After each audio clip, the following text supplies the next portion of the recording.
जय हिंद साथियों। तो हम आपको सीटेट के प्रीवियस ईयर के क्वेश्चन पेपर करा रहे हैं, जिसमें आज हम देखेंगे 9 जनवरी 2023 का क्वेश्चन पेपर। तो इसमें मैथ में जो कैलकुलेशन से संबंधित 15 प्रश्न पूछे गए हैं, उन प्रश्नों को आज की क्लास में सोल्व करेंगे। तो सभी साथी अंत तक हमारे साथ बने रहें, और जिन साथियों ने अभी तक हमारे चैनल को सब्सक्राइब नहीं किया है, वो सभी साथी हमारे चैनल को सब्सक्राइब जरूर कर लें और साथ में इस वीडियो को लाइक भी कर दें। तो साथी प्रीवियस ईयर के क्वेश्चन पेपर करते रहिएगा, ज्यादातर क्वेश्चन वहीं से आपके बनते हैं। तो शुरू करते हैं आज की क्लास और देखते हैं अपना पहला प्रश्न। तो हमारा पहला प्रश्न है 10,20,203 को अंकों में किस प्रकार लिखा जाएगा, ये हमें बताना है। चलिए आइए देखते हैं। तो पहले जो सबसे बड़ी संख्या हमारी ऑप्शन नंबर 1 और ऑप्शन नंबर 4 में, इन्हीं को देख लेते हैं। ठीक है, यहां से गिनेंगे इकाई, दहाई, सैकड़ा, हजार, 10,000, लाख, 10 लाख, करोड़ और 10 करोड़। तो हमारा यही सही हो जाता है 10 करोड़ 20,000, यहाँ पर 20,203। तो ऑप्शन नंबर 4 ही इस प्रश्न के लिए हमारा सही आंसर हो जाएगा। चलिए अगला प्रश्न देखते हैं, प्रश्न नंबर 2। निम्न में से कौन सी भिन्न 4/5 से छोटी है? ये जो ऑप्शन दे रखे हैं, इनमें से वो कौन सी भिन्न ऐसी है जो 4/5 से छोटी है और 1/2 से बड़ी है? ठीक है, तो इस प्रकार के क्वेश्चन को किस प्रकार हम करेंगे? तो पहले देख लेंगे 1/2 से बड़ी भिन्न कौन कौन सी है। ठीक है, तो 1/2 का मतलब क्या होता है? आधा, यानी कि 0.5। ठीक है, तो इससे बड़ी भिन्न कौन कौन सी है, पहले वो पता कर लेते हैं। ठीक है, तो भाग करके पता कर लेंगे। 0.5 किस में आएगा? तो पहले 9 से भाग करेंगे 8 को। तो अगर 9 से 8 को भाग करेंगे तो लगभग हमारा दशमलव के बाद अगर हम 0 बढ़ा लेंगे तो हमारा कितना आएगा? 9 8 72, 8 आएगा, यानी कि 0.8 इसमें लगभग आ जाएगा। ठीक है, अगर इसकी बात करें तो इसमें कितना आएगा? दशमलव लगाकर अगर हम 0 बढ़ा लेंगे 70 हो जाएगा यहाँ पर। तो हमारे ये आएगा 9 7 63, 7 आ जाएगा, 7 के लगभग आएगा। इसकी बात करें और दशमलव लगा के अगर हम 0 बढ़ाएंगे इसमें 10 हो जाएगा, तो हमारा ये आएगा 3 3 9। ठीक है, और अगर इसकी भाग करें तो ये इसमें हमारा आ जाएगा, दशमलव के बाद 0 बढ़ा लेंगे तो 5 चौक के 20। ठीक है, तो आधे से बड़े कौन कौन से हैं? ये हैं पहला ऑप्शन और दूसरा ऑप्शन। तो ऑप्शन नंबर 3 हमारा एलिमिनेट हो जाता है, ऑप्शन नंबर 4 भी हमारा एलिमिनेट हो जाता है, क्योंकि ये दोनों भिन्न जो है 1/2 से छोटी हैं, और इसमें क्वेश्चन में बोला गया कि 1/2 से बड़ी होनी चाहिए। तो हमारे पास दो भिन्न बचती हैं, 8/9 और 7/9। अब इन्हीं को देखेंगे, इन दोनों में से 4/5 से छोटी कौन सी है। ठीक है, तो कंपेरिजन करेंगे, 8/9 को यहाँ पे लिख लेंगे और 4/5 को यहाँ पे लिख लेंगे। वो करेंगे क्या? इनकी त्रिज्यी गुणा कर देंगे। ठीक है, त्रिज्यी गुणा करेंगे, 8 पंजे 40 हो जाएगा, और इधर भाग करेंगे तो 9 चौक 36 हो जाएगा। ठीक है, और नीचे इनका आ जाएगा 9 पंजे 45, या नीचे का नहीं देखते, सिर्फ अंश से देखते हैं। ठीक है, इनके तो यहाँ पर 40 है तो ये वाली भिन्न क्या होगी? बड़ी होगी, और ये वाली यहाँ पर 36 है, ये छोटा है, तो ये वाली भिन्न क्या होगी? छोटी होगी। ठीक है, तो हमारा ये वाली भिन्न क्या होगी? 4/5 से बड़ी हो गई है, लेकिन हमें कौन सी चाहिए? 4/5 से छोटी। तो हमारा एक ही ऑप्शन बचता है, ऑप्शन नंबर 2, 7/9। तो ऑप्शन नंबर 2 इस प्रश्न के लिए सही आंसर हो जाएगा। तो इस प्रकार से आपको ये प्रश्न सोल्व करना है। ठीक है, तो आशा करता हूं आप सभी को ये क्वेश्चन अच्छे से समझ में आ गया होगा। चलिए अगला प्रश्न देखते हैं, प्रश्न नंबर 3। 6 अंकों की संख्या, एक 6 अंकों की संख्या और एक संख्या में जो क्या दे रखा? संख्या 1 अंक की जगह k दे रखा है। इसमें k का क्या मान होगा यदि यह संख्या 6 से विभाज्य हो? तो हमें कंडीशन भी दे दी है साथ में कि 6 से वो संख्या विभाज्य है। ठीक है, तो पहले संख्या को लिख लेते हैं, 5 6 2 3 4 और लास्ट में हमें दे रखा k। और क्या बोला गया कि ये 6 से विभाज्य है। 6 से क्या है? ये विभाज्य है। ठीक है, तो अब हमें बताना है कि k के स्थान पर इन ऑप्शंस में से कौन सी संख्या रखी जाएगी। तो इस तरीके के क्वेश्चन को करने के लिए क्या करेंगे? पहले 6 के गुणनखंड कर लेते हैं। ठीक है, तो 6 के गुणनखंड क्या होंगे? 2 गुणा 3, यानी कि 2 3 6। तो ये वाली संख्या 2 से विभाज्य होगी और 3 से विभाज्य होगी, तब ये संख्या 6 से विभाज्य होगी। ठीक है, इस संख्या को 2 से विभाजित होना चाहिए और 3 से विभाजित होना चाहिए। ठीक, अब 2 से विभाज्य का नियम क्या होता है ये आपको पता है। कोई संख्या 2 से विभाजित कब होगी? जब उस संख्या के अंत में 0 होगा, 2 होगा, 4 होगा, 6 होगा या फिर 8 होगा। अगर उस संख्या के लास्ट में ये सारे अंक हैं तो वो संख्या 2 से विभाज्य होगी। ठीक है, तो यहां से k की जगह पर क्या हो सकता है? 0 भी हो सकता है। ठीक है, 1 नहीं हो सकता है, तो ये ऑप्शन हमारा एलिमिनेट हो जाता है। ठीक है, अब हमारे पास 3 ऑप्शन बचते हैं। अब अगला देखेंगे, ये वाला जो है, ये तीनों ऑप्शन फॉलो कर रहे हैं, ये वाली कंडीशन 2 के विभाज्य वाली।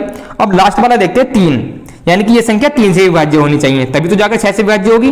3 से विभाज्य का नियम क्या कहता है? अगर इन अंकों का योग 3 से विभाजित होता है तो वो संख्या भी 3 से हमारी पूरी विभाजित हो जाएगी। तो सिर्फ हमें यही चेक करना है। ठीक है, जोड़ते हैं इनको, 5 और 6 11 हो जाएगा, और 11 और 2 कितना हो जाएगा, 13 हो जाएगा। 13 और 3 16, 16 और 4 20, यानी कि 20 प्लस का k। ठीक, अगर 20 में हम जो संख्या जोड़ें और योग क्या आना चाहिए, 3 से विभाजित होने वाला आना चाहिए। ठीक है, तो 3 से 20 विभाज्य नहीं है, 0 जोड़ेंगे तो 0 का कोई मतलब नहीं है, 20 का 20 रहेगा और 20 3 से विभाजित नहीं है, तो ऑप्शन नंबर 1 हमारा गलत हो जाता है, यहां से एलिमिनेट हो जाएगा। ठीक है, अब बात करें 4 जोड़ देते हैं अगर हम 20 में क्या जोड़ दें, 4 जोड़ दें। मान लो यहाँ पर k की जगह पर क्या हो 4 लिखा हो, तो 4 इसमें जोड़ेंगे 24 हो जाएगा, और 24 क्या है, 3 से पूरा पूरा विभाजित है, तो ऑप्शन नंबर 3 ही इस प्रश्न के लिए हमारा सही आंसर हो जाएगा। ठीक है, 6 को भी चेक कर लेते हैं, वैसे हमें आंसर मिल चुका है, 6 को चेक कर लेते हैं। अगर यहाँ पर k की जगह 6 होंगे तो 20 में 6 जोड़ना पड़ेगा, तो कितना हो जाएगा, 26 हो जाएगा, और 3 से 26 को भाग करेंगे तो भाग नहीं होगी, तो ये ऑप्शन भी हमारा सही नहीं होगा। ठीक है, तो हमारा आंसर आ जाएगा ऑप्शन नंबर 3 4। k की जगह पर अगर 4 लिखा हुआ होगा, तब अगर हम इनके अंकों का योग करेंगे तो अंकों का योग कितना आएगा, अंकों का योग आएगा हमारा 24, और 24 हो जाएगा 3 से विभाजित। ठीक है, और 2 से विभाजित हो जाएगी पूरी संख्या। जब 3 2 से विभाजित हो जाएगी तो ये संख्या किससे विभाजित हो जाएगी, 6 से विभाजित हो जाएगी। ठीक है, तो ऑप्शन नंबर इसका 4 हमारा सही आंसर होगा। चलिए अगला प्रश्न देखेंगे, प्रश्न नंबर 4। 28 विद्यार्थियों की एक कक्षा में 15 लड़कियां हैं। ध्यान दीजिएगा, यहाँ पर 28 विद्यार्थियों की एक कक्षा है जिसमें 15 क्या है, लड़की हैं, यानी कि गर्ल्स कितनी हैं, 15 हैं। तो बॉयज कितने हुए, 13 हुए। 28 में से 15 घटा देंगे तो 13 बचेगा ना, तो बॉयज कितने हुए, 13 हुए। अब आगे देखते हैं, यदि 21 विद्यार्थी प्रतिदिन अपने दांत साफ करके आते हैं या करते हैं, ठीक है, इन 28 में से 21 विद्यार्थी प्रतिदिन अपने दांत साफ करते हैं तथा लड़कियों का 3/5 भाग प्रतिदिन अपने दांत साफ करती हैं। लड़कियों का कितना भाग दांत साफ करता है, 3/5। लड़की है कितनी, 15, तो 15 का 3/5 कितना हो जाएगा, 5 तिया 15 और 3 तिया 9, यानी कि 9 लड़कियां ऐसी हैं जो दांत साफ करती हैं, बाकी के नहीं करती। ठीक है, क्वेश्चन के हिसाब से तो 9 लड़कियां ऐसी हैं जो दांत साफ करती हैं, लेकिन टोटल कितने बच्चे दांत साफ करके आते हैं, 21। ठीक है, तो 21 में से तो 9 लड़कियां ही होंगी ना, तो अगर हम 21 में से 9 को घटा दें, ठीक है, 21 में से 9 को घटा दें, 21 में से 9 घटाएंगे तो कितना बचेगा, 12 बचेगा। ठीक है, तो 12 लड़के ऐसे हैं जो दांत साफ करके आते हैं। 12 लड़के कैसे हैं, जो दांत साफ करके आते हैं। 9 लड़कियां ऐसी हैं जो दांत साफ करके आते हैं। टोटल कितनी है, 21। ठीक है, तो अब लड़कों की संख्या आ गई। टोटल लड़के कितने थे, टोटल लड़के हैं हमारे 13, और दांत साफ करके कितने आते हैं, 12। तो हमें बताना है कि लड़कों का कितना भाग प्रतिदिन यही काम करता है। ठीक है, तो कितना भाग काम करता है, तो 12 साफ करके आते हैं, कितने में से, 13 में से, तो हमारा आंसर क्या हो जाएगा, 12/13, जो कि हमारा ऑप्शन नंबर 4, यानी कि 13 में से 12 दांत साफ करके आते हैं, तो ऑप्शन नंबर 4 इस प्रश्न के लिए सही आंसर हो जाएगा। तो आशा करता हूं आपको ये क्वेश्चन अच्छे समझ में आ गया होगा। अगर आपको क्वेश्चन समझ में आ रहे हैं तो इस वीडियो को लाइक जरूर करें। चलिए अगला प्रश्न देखते हैं, प्रश्न नंबर 5। एक दुकानदार ने सेबों के 138 डिब्बे, जिनमें से प्रत्येक डिब्बे में कितने सेब हैं, 24 सेब हैं, खरीदे। 138 डिब्बे खरीदे हैं और एक डिब्बे में कितने सेब है, 24 सेब हैं। आगे देखते हैं, पहले दिन वह सेबों के केवल 117 सही 3/4 डिब्बे ही बेच पाया, तो उसके पास कितने सेब शेष बचे हैं। डिब्बे नहीं पूछा, सेब शेष बचे हैं ये पूछा गया है। ठीक है, तो इस क्वेश्चन को 2 तरीके से कर सकते हैं। एक तरीका तो हमारा सीधा सीधा है कि पहले हम 138 से 24 की गुणा कर लेंगे और निकाल लेंगे कि कितने सेब हैं टोटल, और इनकी भी 24 से गुणा कर देंगे तो हमें पता चल जाएगा कितने सेब उसने बेच दिए, और माइनस करके हमें लग जाएगा पता कि कितने सेब अभी शेष बचे हैं। ठीक है, ये तो हो गया सादा आंसर तरीका। लेकिन हम क्या करेंगे, ठीक है, यहां पर देखें 117 डिब्बे वो पहले ही बेच चुका है, तो 117 ये वाले 117 को माइनस कर देंगे पहले ही। 8 में 7 घटाएंगे 1 और 3 में से घटाएंगे 2, 21 डिब्बे उसके पास बचे। ठीक है, 21 डिब्बे बचे, लेकिन एक डिब्बे में से वो 3/4 सेब बेच चुका है। 3/4 मतलब 3/4 सेब बेच चुका है। कितने में, एक डिब्बे में कितने सेब आते हैं, 24। ठीक है, तो एक डिब्बे में 24 सेब आते हैं, 3/4 गुणा 24। अभी हम यह निकाल ले इस डिब्बे में से कितने सेब बेचे हैं, तो 4 छंग 24, यानी कि 6 या 18। एक डिब्बे में से वो ऑलरेडी 18 सेब बेच चुका है 21वें डिब्बे में से। ठीक है, अब यहां पर कितने डिब्बे बचे, 20 डिब्बे बचे, क्योंकि 21वें डिब्बे में के वो 3/4 सेब बेच चुका, मतलब 18 सेब वो बेच चुका है। तो सेब कितने बचे हैं अगले वाले डिब्बे में, 6 सेब बचे हैं। ठीक है, 6 बचे, तो 20 डिब्बे बच गए उसके टोटल, और 6 सेब और बच गए उसके। ठीक है, अब आगे देखेंगे 20 डिब्बों में कितने सेब आएंगे, एक में 24 है, तो 20 गुणा 24, 24 दूनी 48, यानी कि 480 सेब बचे। ठीक है, 20 डिब्बे में 480 सेब और 6 सेब हमारे एक लास्ट वाले डिब्बे के बच गए थे जिसमें उसने 3/4 सेब बेचे थे। ठीक, 6 ये वाले जोड़ देंगे तो हमारा आंसर कितना आ जाएगा, हमारा आंसर यहां पर निकल कर आ जाएगा 486। यानी कि टोटल कितने सेब बचे हैं, 486 सेब बचे हैं। अब ऑप्शन देख लेते हैं, तो ऑप्शन है हमारा ऑप्शन नंबर 1। ऑप्शन नंबर 1 इस प्रश्न के लिए सही आंसर हो जाएगा। ठीक है, दोबारा से देख लेते हैं इस क्वेश्चन को एक बार। देखो 138 डिब्बे थे टोटल, यहां पर उसने केवल 117 डिब्बे बेचे हैं और जो 118वां डिब्बा था उसका 3/4 बेचा है, 3/4, यानी कि 4 हिस्सों में से 3 हिस्से के सेब बेच दिए। और एक डिब्बे में कितने सेब हैं, 24, तो 24 का 3/4 निकाला, 24 का 3/4 निकाला तो कितना है, 18। यानी कि उसने जो 117 डिब्बे तो बेच दिए ऑलरेडी। अब जो अगला डिब्बा है 118वां डिब्बा, उसमें से 18 सेब बेच दिए। ठीक है, तो ऐसा मान लो 118 डिब्बे खाली हो गए। ठीक है, और 118 पहले हमने यहां से 117 घटाया, 21 बचा, और इसके बाद एक और घटाया 118वां डिब्बा, तो 20 बचा हमारे यहां पर। ठीक है, तो 118 डिब्बे खाली हो चुके हैं, लेकिन 118वां लास्ट वाला डिब्बा जो था उसमें के 6 सेब बच गए। ठीक है, तो 20 डिब्बे और 6 सेब बच गए। 20 डिब्बे में होते हैं 480 सेब, 24 से गुणा कर ली और 6 सेब ये वाले जोड़ दिए, तो टोटल हमारा निकल कर कितना आया, 486 आया निकल कर। ठीक है, तो यही हमारे प्रश्न का सही आंसर था। अब आप सभी को ये क्वेश्चन अच्छे से समझ में आ गया होगा। चलिए अगला प्रश्न देखते हैं, प्रश्न नंबर 6। दो कोण जिनका योग 180 डिग्री है सदैव कहलाते हैं आसन्न कोण, पूरक कोण, संपूरक कोण या फिर रैखिक योग। तो ऐसे दो कोण जिनका योग 180 अंश हो, जैसे 70 + 110 कितना होगा, 180 डिग्री होगा। ठीक है, और देख लेते हैं 120 + के 60, 100 + के 80 या फिर 90 + का 90। तो इन सभी का योग कितना आ रहा है, 180 ही आ रहा सभी का योग। तो ये सभी कोण क्या कहे जाएंगे, इनको कहते हैं एक दूसरे के संपूरक कोण। ठीक है, ऑप्शन नंबर 3 संपूरक कोण, यानी कि ऐसे कोण जिनका योगफल कितना हो, 180 हो, उनको हम कहेंगे संपूरक कोण। तो ऑप्शन नंबर 3 इस प्रश्न के लिए सही आंसर हो जाएगा। अब बात करते हैं आसन्न कोण। ठीक है, अब ऑप्शन में दे रखा है तो इनको पढ़ लेते हैं, आसन्न कोण क्या होता है। अब हमारे पास ये सीधी लाइन है एक, ठीक, यहां पर अगर एक हम यहां पर कोण बनाएं, कितने भी डिग्री का हो सकता है। ठीक है, तो एक कोण एक मान लेते हैं, इस कोण को मान लेते हैं 2। तो ये दोनों कोण कैसे हैं, जिनकी एक लाइन क्या उभयनिष्ठ हो, ये वाली उभयनिष्ठ है। ठीक है, एक भुजा क्या उभयनिष्ठ है, तो इसको इन दोनों कोणों को कहेंगे आसन्न कोण। ठीक, रैखिक युग्म क्या होगा, ये दोनों कोण ही मिलकर एक रैखिक युग्म बनाएंगे, इसको क्या कहेंगे, ये जो बना हुआ है इसको रैखिक युग्म ही बोलेंगे। तो आसन्न कोण और रैखिक युग्म लगभग मिलते जुलते हैं। अब बचता हमारा पूरक कोण। यदि दो कोणों का योगफल कितना हो, 90 डिग्री हो, जैसे 45 और 45, 30 और 60, 30 और 60, इनका योगफल कितना आएगा, 90 डिग्री। तो ये दोनों कोण हमारे कैसे होंगे, पूरक कोण होंगे।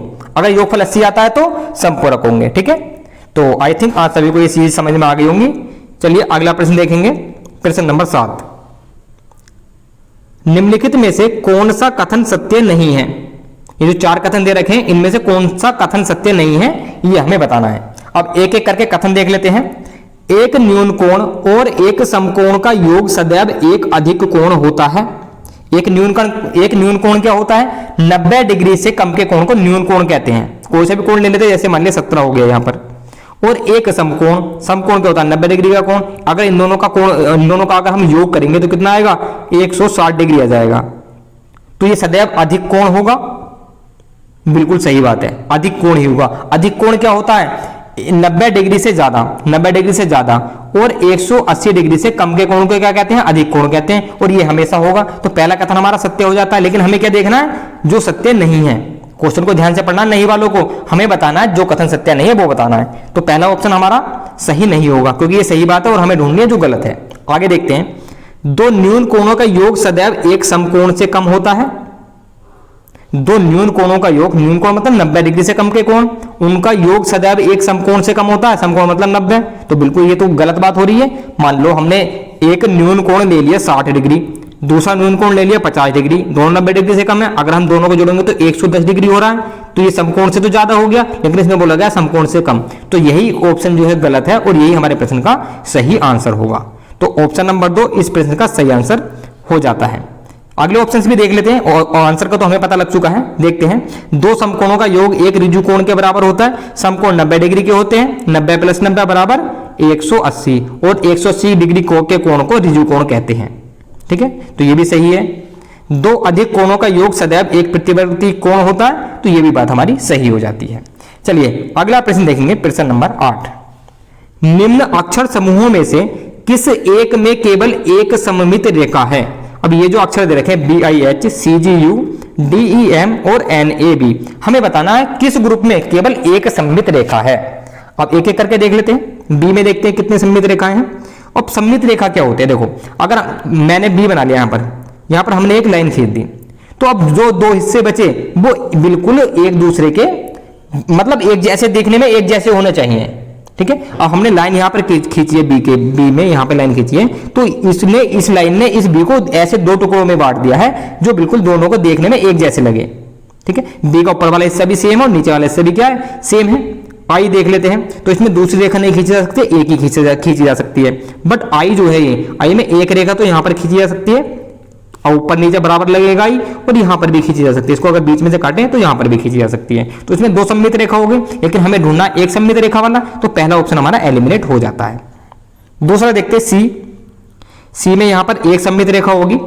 जी की बात करें तो जी में हमारा यहां से काटेंगे तब भी नहीं होगा, यहां से काटेंगे तब भी नहीं होगा, तो जी में हमारी कोई भी सममित रेखा नहीं होगी, यानी कि 0 होगी। तो ये ऑप्शन भी हमारा एलिमिनेट हो जाता है।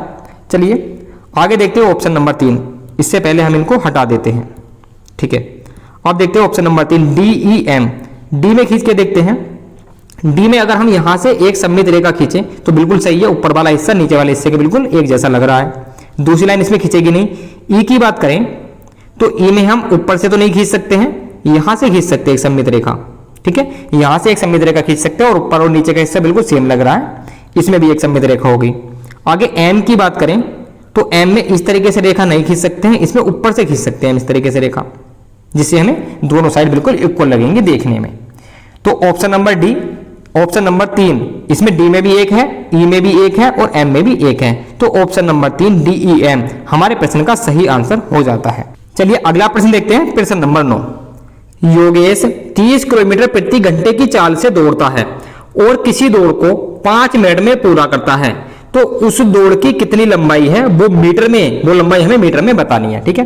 तो इसमें दे के रखा, पहले ये लिख लेते हैं। इसमें चाल दे रखी है, यानी कि स्पीड बराबर 30 किलोमीटर प्रति घंटा, और क्या दे रखा है, टाइम दे रखा है 5 minute, t equal to 5 minute, और निकालना क्या, दूरी निकालनी है कि डिस्टेंस बराबर कितना, ये हमें निकालना है, और वो भी मीटर में। तो पहले जो हमारी स्पीड दे रखी है, देखो यहाँ पर किलोमीटर में दे रखी है, किलोमीटर घंटे में दे रखी है, तो हम इस स्पीड को किस में चेंज कर लेंगे, मीटर प्रति मिनट में चेंज कर लेंगे, यानी किलोमीटर की जगह मीटर और घंटे की जगह मिनट, ठीक है। इसी को चेंज करते हैं, आइए इसको चेंज करेंगे। 30 किलोमीटर प्रति घंटा दे रखी है, तो 30 लिख लेंगे, बराबर का निशान लगा लेंगे यहाँ पर, गुणा 1 मीटर में 1000 मीटर होते हैं, 1 किलोमीटर में 1000 मीटर होते हैं, तो 1000 से कर देंगे इसमें गुणा, बटे 1 घंटे में कितने मिनट होते हैं, 60 मिनट होते हैं, तो 60 से कर देंगे भाग। अब भाग क्यों करिए हमने, क्योंकि यूनिट क्या है, किलोमीटर बटे घंटा, प्रति घंटा मतलब होता है बटे घंटा, तो घंटे की वैल्यू नीचे रखी जाएगी, ठीक है। तो 60 मिनट रख दिया हमने 1 घंटे की जगह, सोल्व कर लेंगे।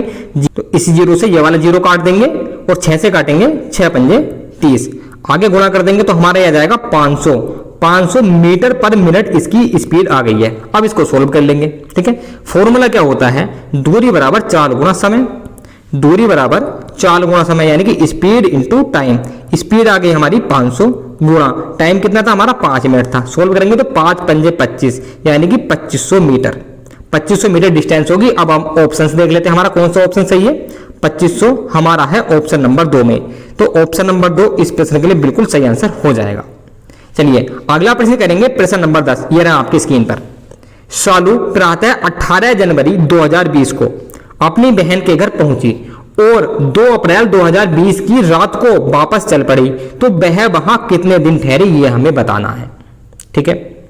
तो शालू कब गई थी, सुबह को गई थी 18 जनवरी को, और आई कब थी, 2 अप्रैल की रात को, तो ये दोनों दिन काउंट होने, इसमें कोई कंफ्यूजन नहीं है। 18 जनवरी वाला दिन भी काउंट होगा और 2 अप्रैल वाला दिन भी काउंट होगा। तो पहले इसको लिख लेते हैं, 18 जनवरी 2020 को ये अपनी बहन के घर पहुंची, ठीक है, और वापस कब आई वहां से, 2 अप्रैल 2020 को वहां से वापस आई, तो कितना टाइम लगा। तो पहले दिन गिन लेंगे हम, 18 जनवरी, पूरे जनवरी के दिन गिन लेते हैं, ठीक है।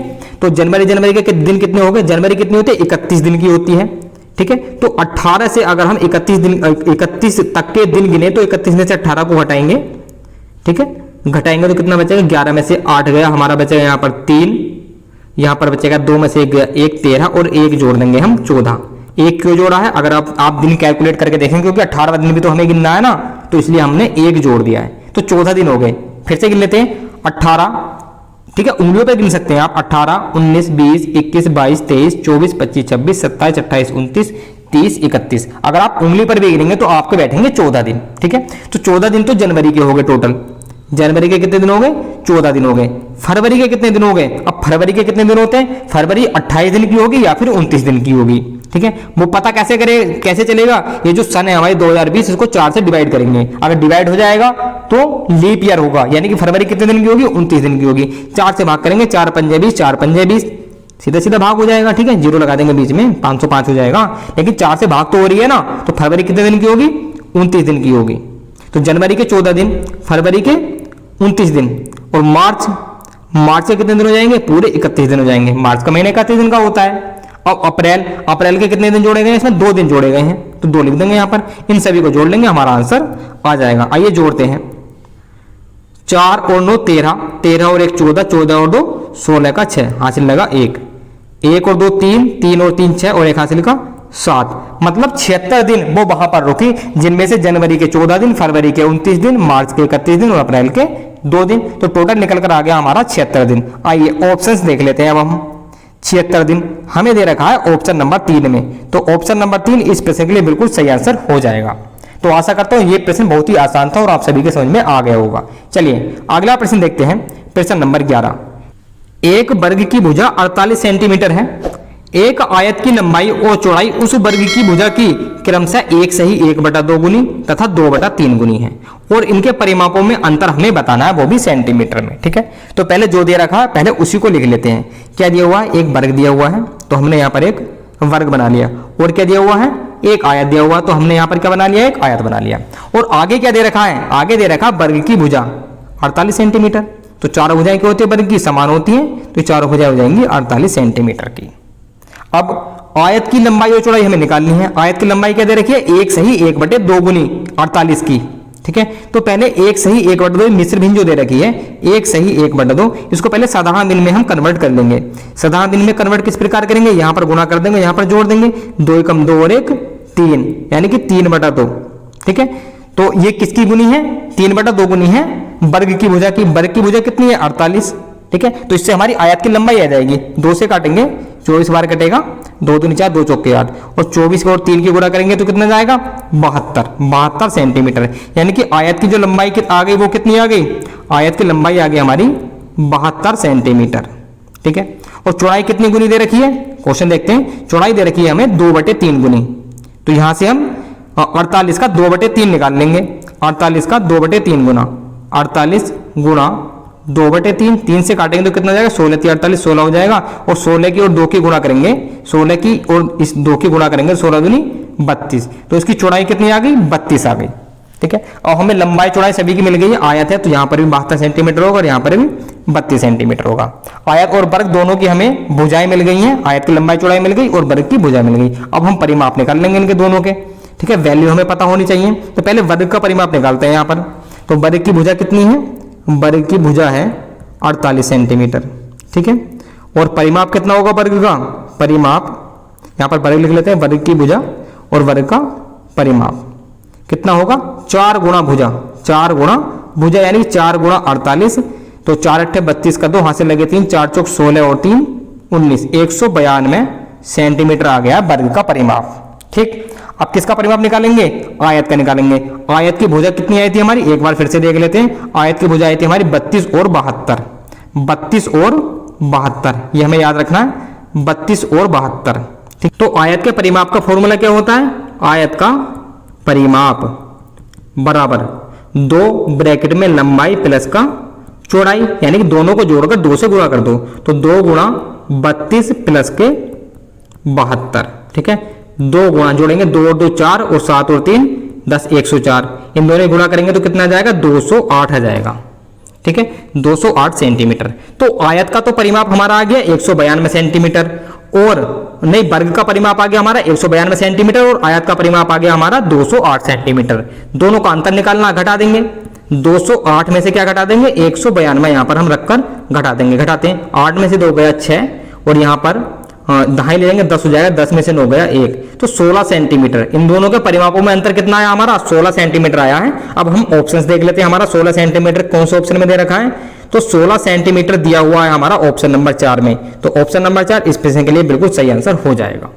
ठीक है, तो इस तरीके से आपको ये क्वेश्चन करना है। चलिए अगला प्रश्न देखते हैं, प्रश्न नंबर 12। एक पैटर्न दिया हुआ है 1/4, यहां पर बना लेते हैं हम दोबारा, 3/16 और 5/64, आगे दिया हुआ है 7/256। तो आगे बताना है हमें यहां पर क्या आएगा। ठीक है, तो अब देखते हैं, पहले ऊपर वाली संख्या देख लेते हैं, 1 और 2 3, 3 और 2 5, 5 और 2 7 और 7 और 2 9, यहां पर 9 हो जाता है, ऊपर 9 आएगा। तो 9 हमारा दो ऑप्शन में, एक ऑप्शन नंबर 2 में या फिर ऑप्शन नंबर 3 में, तो इन्हीं दो ऑप्शन में से कोई सा ऑप्शन सही होगा हमारा। ठीक है, अब नीचे वाले में और देख लेते हैं, हर में क्या हुआ है, 4 से 16 कैसे आया है, अगर 4 की गुणा हम यहाँ पर गुणा 4 कर दें तो कितना हो जाएगा, 16 आ जाएगा, और 16 की फिर से 4 से गुणा कर दे, 16 चौका 64 आ जाएगा, और इस 64 की फिर से कितने से गुणा कर दे, 4 से गुणा कर दे तो हमारा 256 आ जाएगा। तो यहाँ पर भी हम क्या करेंगे, 256 की गुणा करेंगे 4 से, देखते हैं कितना आता है, 4 से 24 का 4, 4 से 24 का 4, हासिल लगे 2, 4 पंजे 20 और 2 22 का 2, हासिल लगे 2, और 4 दूनी 8 और 2 10, यानी कि 1024 आ गया नीचे हमारा। तो नीचे क्या आएगा, 1024, जो कि हमारा ऑप्शन नंबर 3 9/1024, ये हमारे प्रश्न का सही आंसर होगा, ऑप्शन नंबर 3। तो बहुत ही आसान क्वेश्चन था ये। चलिए अगला प्रश्न देखते हैं, 540 व्यक्तियों से शीत, ग्रीष्म और वर्षा ऋतुओं में से उनकी पसंद की ऋतु पूछी गई। मतलब 540 व्यक्तियों से पूछा गया कि आपको जाड़ा, गर्मी और बरसात में से कौन सी ऋतु पसंद है। तो प्राप्त आंकड़ों को पाई चार्ट पर दर्शाया गया है। यदि शीत ऋतु का केंद्रीय कोण 150 डिग्री आया, मतलब जितने व्यक्तियों ने शीत ऋतु को पसंद किया, अगर उनका कोण की बात करें तो 150 डिग्री आया है, तो कितने व्यक्तियों ने शीत ऋतु को पसंद किया, अब वो हमें संख्या बतानी है। कल्पना कीजिए कि प्रत्येक व्यक्ति ने केवल एक ही ऋतु को पसंद किया है। ठीक है, तो शीत ऋतु को जितने व्यक्तियों ने पसंद किया उनका कोण आया है 150 डिग्री, और टोटल कितने, 540 डिग्री। लेकिन टोटल कोण कितना होता है भाई, टोटल कोण कितना होता है, ये पूरा जो घेरा होता है ये कितने डिग्री का होता है, 360 डिग्री का। कितने का होता है, 360 डिग्री का होता है। ठीक है, और 360 डिग्री टोटल व्यक्ति कितने हैं, तो 360 डिग्री की वैल्यू है 540। ठीक है, कोण हमारा 360 डिग्री का पूरा है, लेकिन व्यक्ति कितने हैं सारे, 540। तो यहां से हम ये मान सकते हैं कि 360 डिग्री बराबर 540, तो 1 डिग्री बराबर कितना, 540/360। बहुत ही आसान है। अब हमें निकालना है क्या, 150 डिग्री की वैल्यू निकालनी है, तो 150 डिग्री बराबर 540/360 गुणा 150, इसको सोल्व कर लेंगे, हमारा आंसर आ जाएगा। करते हैं सोल्व इसको, 0 से 0 काट देंगे, 3 से काटेंगे, यहाँ पर हम 3 से काटेंगे इसको, तो यहाँ पर आ जाएगा 3 एकम 3 और 3 दूनी 6 12 आ जाएगा, 3 से काटेंगे 3 पंजे 15 आ जाएगा। 12 से काटेंगे, फिर इसको 12 से काटेंगे 540 को, तो 12 दूनी 24, 12 36, 12 चौक 48, 12 चौक 48, यहाँ से कितना बचेगा, 6 बचेगा, 60 हो जाएगा, और 12 पंजे 60, यानी कि आगे हमारा बचेगा 45 गुणा 5, 45 गुणा 5, आगे इसकी मल्टीप्लाई करेंगे तो 5 पंजे 25 का 5, हासिल लगे 2, और 5 चौक 20 और 2 22, यानी कि 225 व्यक्ति। 225 व्यक्ति ऐसे थे जिन्होंने शीत ऋतु को पसंद किया था, यानी कि हमारी 150 डिग्री की वैल्यू कितनी निकल कर आई है, 225 आई है। चलिए ऑप्शंस देख लेते हैं, 225 कौन से ऑप्शन में दिया हुआ है, तो 225 हमें दिया हुआ है ऑप्शन नंबर 3 में, तो ऑप्शन नंबर 3 इस प्रश्न के लिए बिल्कुल सही आंसर हो जाएगा। चलिए अगला प्रश्न देखते हैं, प्रश्न नंबर 14। राहुल ने अपने जेब खर्च में से प्रति माह कुछ बचत की है, जैसा नीचे दिया गया है। तो राहुल ने जो उसको जेब खर्च मिलता था उसमें से कुछ ना कुछ पैसे की बचत की है। आइए देखते दिया हुआ क्या है, माह का अंत और इधर दे रखा उस माह तक कुल बचत, यानी कि जनवरी के महीने में उसके पास, जनवरी के महीने के अंत तक उसके पास 80 रुपए थे, फरवरी के माह तक उसके पास 140 रुपए आ गए, मार्च तक उसके पास 210 रुपए इकट्ठा हो गए। मार्च में इकट्ठा नहीं हुए 210, मार्च तक शुरू से लेकर अब तक के 210 रुपए इकट्ठा हो गए। अप्रैल में 285, मई में 375 और जून के अंत तक उसके पास 480 रुपए आ गए हैं। ठीक है, अब इसमें ध्यान क्या देना है, देखो ये मई के अकेले मई के महीने की बचत नहीं है कि 375 रुपए से मई में बचे हैं, ये टोटल शुरू से लेकर जनवरी से जून तक की वैल्यू दे रखी है 480 रुपए। ठीक है, अब देख लेते हैं कि जनवरी से फरवरी के बीच में, देखो जनवरी में तो उससे 80 रुपए की बचत हुई है, यहां पर लिख लेते हैं, और जनवरी से फरवरी में 140 में से 80 घटाएंगे तो कितना बचेगा, 60, यानी कि फरवरी में टोटल उसने 60 रुपए बचाए हैं। आगे 210 में से अगर हम 140 को घटाएंगे तो कितना आएगा, 200 में से 140 घटाएंगे तो आएगा हमारा 60 यानी कि 70 रुपए की बचत उसने की है कौन से महीने में, मार्च के महीने में। अप्रैल के महीने में कितनी बचत की है, 285 में से अगर हम 210 को घटाएंगे तो हमारा बचेगा 75। यहां पर उसने 75 रुपए की बचत की है अप्रैल के महीने में। मई की बात करें तो 375 में से अगर हम 285 घटाएंगे तो हमारा आएगा ये 90 रुपए की बचत की है। और जून के महीने में कितनी बचत हुई है, 480 में से अगर हम 375 घटाएं, ठीक है, 100 जोड़ देंगे 105 हो जाएगा ये, ठीक है, हाँ सही है। तो ये बचत की है। तो जनवरी के महीने में 80 रुपए की, फरवरी के में 60 की, मार्च में 70 की, अप्रैल में 75 की, मई में 90 की और जून में 105 रुपए की। ये वैल्यू हमें लिखनी जरूरी है कैलकुलेशन कर, ठीक है। क्या करा है, नीचे वाली संख्या में से ऊपर वाली संख्या को घटाया है सिर्फ। अब कथन देख लेते हैं, निम्न में से कौन सा कथन सही है ये हमें बताना है, ठीक है। तो पहला ऑप्शन देखते हैं, मई में अधिकतम बचत हुई है। तो मई के महीने में कितनी बचत हुई है, मई के महीने में 90 की बचत हुई है। अधिकतम नहीं हुई क्योंकि अधिकतम किसमें हुई है, जून के महीने में हुई 105 की। तो पहला ऑप्शन सही नहीं है हमारा। दूसरा देखते हैं, जनवरी और फरवरी में हुई बचत का योग। जनवरी और फरवरी में हुई बचत का योग, तो जनवरी में कितने की बचत हुई है, 80 की, और फरवरी में हुई है 60 की। तो टोटल बचत कितनी होगी, 140। आगे क्या दिया हुआ है, मार्च तथा मई में हुई बचत के योग के बराबर है। मार्च तथा मई की जो बचत है उनको भी जोड़ लेते हैं, मार्च तथा मई। तो मार्च की है 70 प्लस का और मई की है हमारी 90, इन दोनों को जोड़ेंगे तो जाएगा 160। तो बराबर नहीं है, तो ऑप्शन नंबर 2 भी हमारा सही नहीं है। थर्ड ऑप्शन देखते हैं, सबसे कम बचत फरवरी माह में हुई है। तो सबसे कम बचत फरवरी, 60 रुपए की बचत हुई है फरवरी में। जी हाँ, बिल्कुल सही ऑप्शन है। देखो 60 रुपए की बचत हुई है फरवरी में, जो कि क्या है, सबसे कम है। इससे कम बचत किसी में भी नहीं हुई है। तो ऑप्शन नंबर 3 इस प्रश्न के लिए सही आंसर हो जाएगा। तो इस प्रकार के क्वेश्चन भी आपके एग्जाम में पूछे जाते हैं। चलिए अगला प्रश्न देंगे, प्रश्न नंबर 15, और आज की क्लास का हमारा लास्ट प्रश्न होने वाला है। निम्न में से कौन सा कथन सत्य है, या कौन से कथन सत्य हैं वो हमें बताना है। प्रत्येक संख्या, एक एक करके कथन देखते हैं। प्रत्येक संख्या अपने योज्य प्रतिलोम से सदैव बड़ी होती है। योज्य प्रतिलोम क्या होता है, जैसे 5 का योज्य प्रतिलोम होगा -5, और -5 का योज्य प्रतिलोम क्या होगा, +5, मतलब साइन चेंज हो जाएंगे तो उसको बोलते हैं योज्य प्रतिलोम। तो प्रत्येक संख्या अपने योज्य प्रतिलोम से सदैव बड़ी होती है, ठीक है। और जैसे मान लो 5 है, इसका योज्य प्रतिलोम -5 हुआ तो यहाँ पर तो 5 बड़ा है, लेकिन -5 का योज्य प्रतिलोम 5 हुआ तो यहाँ पर तो ये छोटा हो गया ना। तो ये ऑप्शन हमारा सही नहीं है। दूसरा देखते हैं, किन्हीं भी 2 पूर्णांकों का योग उन पूर्णांकों में से प्रत्येक से बड़ा होता है। तो पूर्णांक क्या होते हैं, पूर्णांक होते हैं, पूर्णांकों में माइनस वाली संख्याएं भी आती है हमारी, ये वाली 0 भी आता है, और हमारा प्लस का 1 प्लस का 2 भी आता है। तो इसमें बोला गया 2 पूर्णांकों का योग प्रत्येक पूर्णांक से बड़ा होता है, ये पूछा गया, ठीक है। अगर हम यहाँ पर माइनस वाले पूर्णांकों का योग करें, -4 -5 बराबर -9, ठीक है। तो प्रत्येक पूर्णांक से बड़ा है ये नहीं, पूर्णांक तो -4 है ना, -4 बड़ा होता है -9 से, तो ये हमारा ऑप्शन सही नहीं है। तो ऑप्शन नंबर 2 भी हमारा सही नहीं है। ऑप्शन नंबर 2 हमारा सही नहीं है। चलिए पहले इनको हटा देते हैं, यहां से इनको हटा देंगे। अब आगे देखेंगे ऑप्शन नंबर 3, -2 का परवर्ती -1 है। तो परवर्ती का मतलब होता है उसमें 1 जोड़ दो। तो -2 में अगर हम 1 जोड़ेंगे तो माइनस का 1 आएगा, बिल्कुल सही बात है। तो ऑप्शन नंबर 3 हमारा सही हो जाता है। ऑप्शन नंबर 4 देखते हैं, एक संख्या और उसके योज्य प्रतिलोम का गुणनफल सदैव ऋणात्मक होता है। ये तो बिल्कुल सही बात लग रही है। जैसे 2 का योज्य प्रतिलोम -2 होगा, और दोनों का गुणनफल करेंगे तो कितना आएगा, -4 आएगा, जो कि ऋणात्मक आया है। या फिर -2 है, इसका योज्य प्रतिलोम +2 होगा, इन दोनों को गुणा करेंगे तब भी -4 आएगा, जो कि ऋणात्मक है। तो ऑप्शन नंबर 4 भी हमारा सही हो जाता है। यानी कि ऑप्शन नंबर 3 और 4 हमारा सही है, जो कि है हमारा ऑप्शन नंबर 4, थर्ड और फोर्थ सही। तो ऑप्शन नंबर 4 इस प्रश्न के लिए बिल्कुल सही आंसर हो जाएगा। तो ये थे हमारे आज के 15 क्वेश्चन जो आपके 9 जनवरी का जो सीटेट का एग्जाम होता है ऑनलाइन, उसमें पूछे गए थे।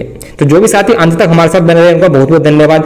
और जिन साथियों ने अभी तक हमारे चैनल को सब्सक्राइब नहीं किया, वो सभी साथी चैनल को सब्सक्राइब जरूर कर लें और इस वीडियो को एक लाइक जरूर दें। हम आपसे मिलते हैं अगली क्लास में। जय हिंद।